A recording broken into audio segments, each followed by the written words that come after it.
एक उठ दौरी एक भूल गई पौरी। कोई सो रही है, जो वीड़ू कर्ण में पड़ी, जैसे हती आधे बदरे वस्त्रन में वैसे ही भागी। इतना समय कहा कि वस्त्र धारण करे, इतना वक्त नहीं है। अरे कोई कोई ने तो उल्टे सीधे वस्त्र पहन लिए। महाराज ब्रज भक्तन की भाव तो यहाँ तक है कि कोई कोई गोपी तो कटी को वस्त्र कंठ में बांध ली और कंठ में पहनवे को कटी में बांध ली और भागी ठाकुर जी के पास। क्योंकि जीव जो है वो परमात्मा से मिलने को तड़प रहे हो, और अब हमें परमात्मा से जीवात्मा को जो मिलन होना है, हमें वस्त्र इत्यादि को समय कहाँ धारण करवे को संभालवे को सही। एक उठ दौरी एक भूल गई पौरी। पौरी अर्थात घर में से निकलने को रास्ता ही भूल गई। तू भटके कौन से रास्ते से बाहर जाऊं, और रास्ता ढूंढने में बेचारी परेशान। एक उठ दौरी एक भूल गई पौरी। कहो कहूं जानो हो तो खाली हाथ नहीं जावे को, और रात में घर में कहा ऐसो जो लेके भागे लेके जाए ठाकुर जी को पास। कच्छू न मिलो तो अपने ब्रज में अंगीठी हो ना, अंगीठी ठाकुर जी को आवे अपने शरण में सर्दीन में, जिनमें कोयला की राख है जाए। लेकिन ब्रज में तो चूल्हे में अंगीठी और जमीन में होती तो कंदा की राख होती। कच्छू न मिलो तो एक गोपी ने कहा करो चलते चलते वो अंगीठी में तो राख मुट्ठी में भरी कि एक उठ दौरी एक भूल गई पौरी। एक राख भर कौरी दौरी मदन उमंग में। ऐसी उमंग श्री गोविंद के मिलन की गोपी जनन के अंदर। मेरे प्रेमियों, कृष्णम तद्भावना युक्ता दध्युर मालित लोचना।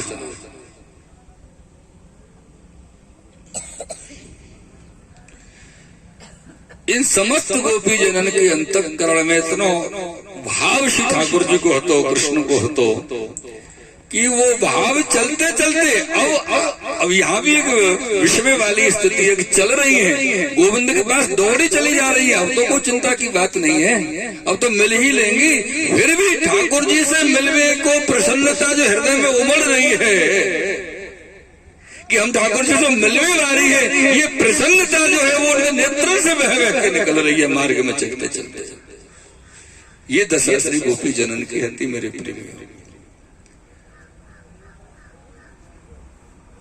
एक कोई गोपी बेचारी जब जैसे ही चलने लगी, सुईबा के परिवार वाले ने वाकू देख लिया और पकड़ लियो। कहाँ जा रही है?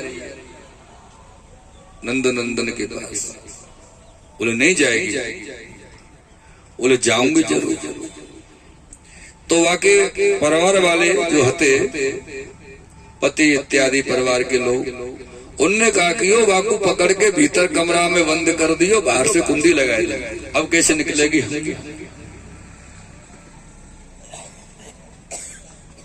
तो यहाँ श्री सुखदेव जी कहें, दुस्सह पृष्ठ विरह तीव्र तापद्युता स्वभा। ऐसो वाकू दुस्सह विरह भयो श्री ठाकुर जी को। वह गोपी को वाने अपने परिवार वाले से कही कि आप तालो लगा सको, कुंडी लगा सको, क्योंकि यह देह पे तुम्हारो अधिकार है, लेकिन ये अंतःकरण पे तो अधिकार गोविंद को है। ऐसो विरह वाकू भयो कि बाकी देह वहीं पड़ी रह गई, और वाको अंतःकरण वाकी आत्मा वाकी जीवात्मा श्री ठाकुर जी के पास महाराज में पधारी है। ऐसा गोपी जन की गति स्थिति हती है। और वह समय पे कामम क्रोधम भजम वैष्णव्यम सौभृतमेव वचो।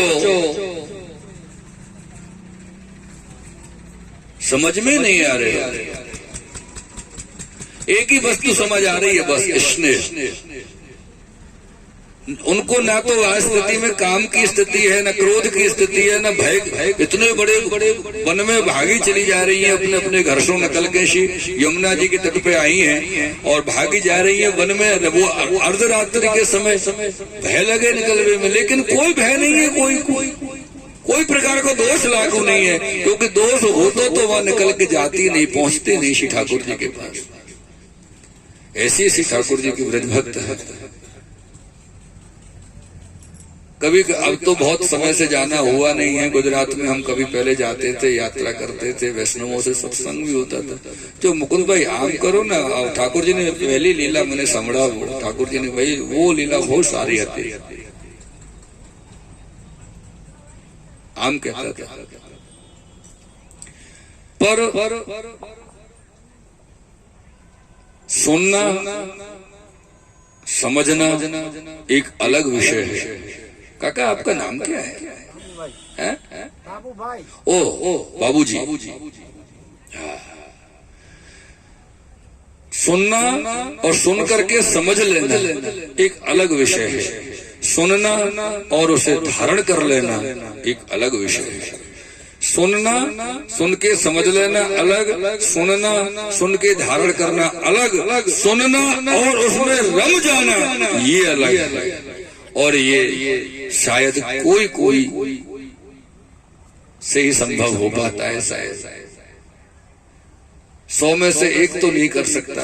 मैं मान सकता हूँ हजारों में से कोई एक ऐसा होगा जो सुनता होगा और सुन करके उस लीला में रमण करता होगा, रमणी ऐसी जिसकी स्थिति हो जाती है।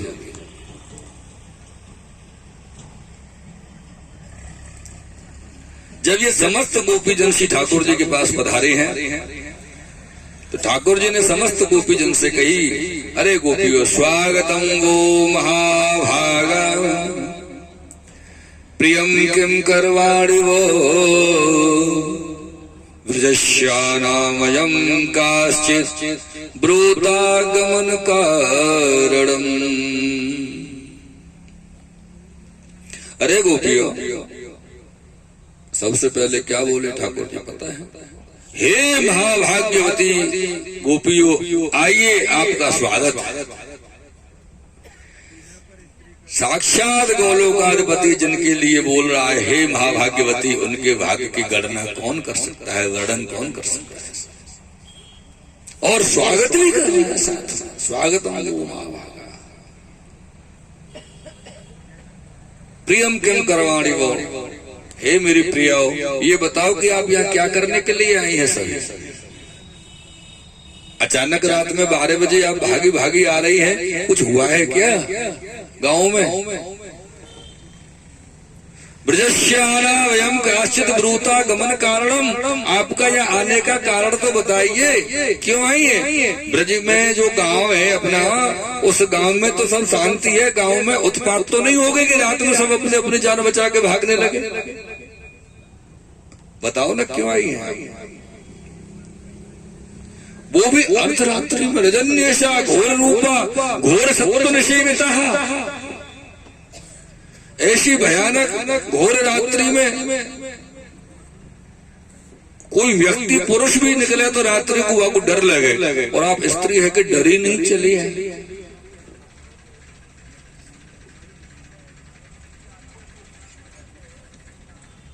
या प्रकार से श्री ठाकुर जी ने उनको कहो, और ठाकुर जी बोले मातरो पितरो पुत्रा भ्रातरो पतयश्च वो।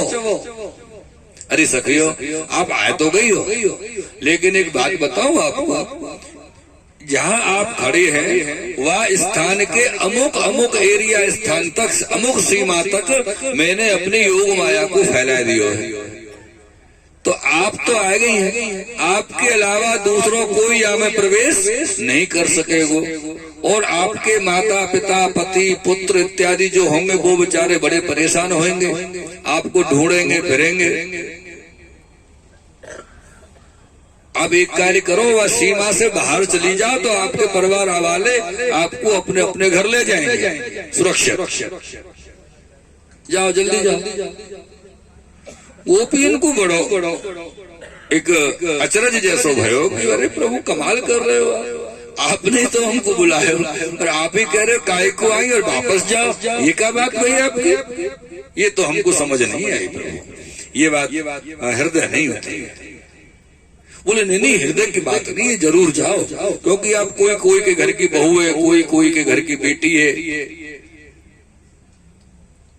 कोई बहन है, परिवार वाले ने बड़ो भय रहेगो मन में, अब जाओ, वापस चले जाओ।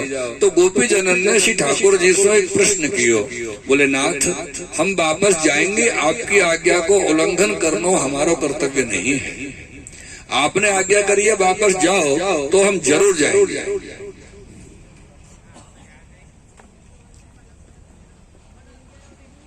तो जब श्री ठाकुर जी से प्रश्न किया गोपी जनन ने,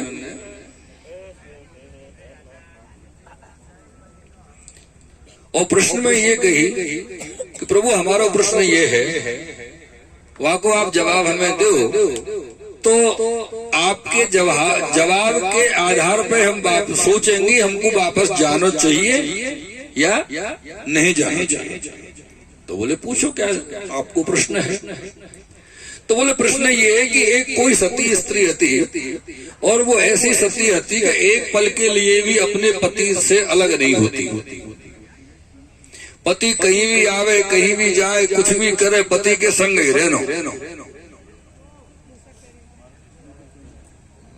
अब पहली बात तो ये हुई कि वो सती हती या सकी भी कह सके, पति को छोड़े ही नहीं अकेले 2-5 मिनट के लिए, है कुछ भी कह सके, लेकिन सती हती। तो मेरे प्रियजनों, वो श्री ठाकुर जी के सन्मुख अपनी बात रखी श्री गोपी जनन ने कि वो जो स्त्री हती, जो सती हती और पति के बगैर एक पल भी रहती नहीं, एक बार वाकई पति को कोई ऐसी जगह जावे की आवश्यकता पड़ी जहां पत्नी को नहीं ले जा सके, पत्नी को लेके जा नहीं सके, और नहीं जाए तो बहुत बड़ा नुकसान हो। और दोनों तरफ बेचारे की परेशानी, नुकसान भी सहन नहीं कर सके, पत्नी को छोड़ के जाए तो जाए कैसे, कि पत्नी वाके बगैर रहे नहीं, वो पत्नी भाई के संग ही रहे, क्योंकि भाई वो अपने पति की सेवा के बगैर चले नहीं। तो पति ने कहा कि वह पत्नी को मन रखने के लिए, वह की भावना को सम्मान करते हुए वह पति ने एक मिट्टी की मूर्ति बनाई अपनी, और जावे से पहले पत्नी को सौंप दे के ले, ये तेरो पति है, और तू मोह मान के यहाँ की सेवा करियो, मैं आ जाऊंगा 4 दिन को मेरो कार्य है, 4 दिन में वापस आ जाऊंगा, तो फिर यहाँ की कोई चिंता नहीं। ऐसे करके वो पति अपनी पत्नी को मिट्टी की अपनी मूर्ति बना के दे के चलो गए। अब वो जो पति जहां भी गए हो तो 4 दिन के कार्य के लिए, लेकिन वाकू भी तो पत्नी की चिंता आती ना, पतो नहीं वो मिट्टी के दे तो आए, ऊपर कैसे करती होगी, समझ में नहीं आवे, पत्नी की चिंता आती। तो मेरे प्रेमियों, वो 4 दिन के बजाय बेचारो पति 3 दिन में ही वापस आ गया। ज्येष्ठ का महीना, और ज्येष्ठ तो तपता बहुत है, गर्मी बहुत रहती है ज्येष्ठ के महीने में। बेचारा पति दोपहरिया में आया, तपता हुआ धूप में, और दरवाजे पे खड़ा हुआ पत्नी को आवाज लगा रहा है, कुंडी खटखटा रहा है कि भाई खोल, हम आ गए, तुम दरवाजा खोलो, हम आ गए हैं। और पत्नी भीतर अपने पति की सेवा कर रही है। पत्नी घर के भीतर क्या कर रही है, पति की सेवा कर रही है, और दरवाजे पे पति खड़ा हुआ है। प्रभु अब जवाब ये दीजिए कि वो पत्नी क्या करे, जिसके अंदर भी पति है और बाहर भी पति है, वो कौन से पति को संभाल। ठाकुर जी बोले सीधी सीधी बात है, जब असली पति आ गया तो नकली पति की क्या जरूरत है, मिट्टी के बटोले को छोड़ दो, असली पति को संभालो, असली के पास जाओ, दरवाजा खोलो। तो गोपी जनन ने कही, हे हमारे श्याम सुंदर प्राणेश प्राणपति प्रियतम, हम नकली मिट्टी के धुमाओं को छोड़ करके तो असली पति के पास आई। असली पति तो आप ही हैं। अब ठाकुर जी के पास कोई जवाब नहीं था। बोले ठीक है। ठाकुर जी उनकी दृढ़ता की परीक्षा ली और उन्होंने अपनी दृढ़ता को ठाकुर जी के सन्मुख प्रकट किया। मेरे प्रेमियों, तदोपरांत में श्री ठाकुर जी समस्त गोपी जन को लेके श्री यमुना जी में जल विहार कियो है और लीला प्रारंभ करी।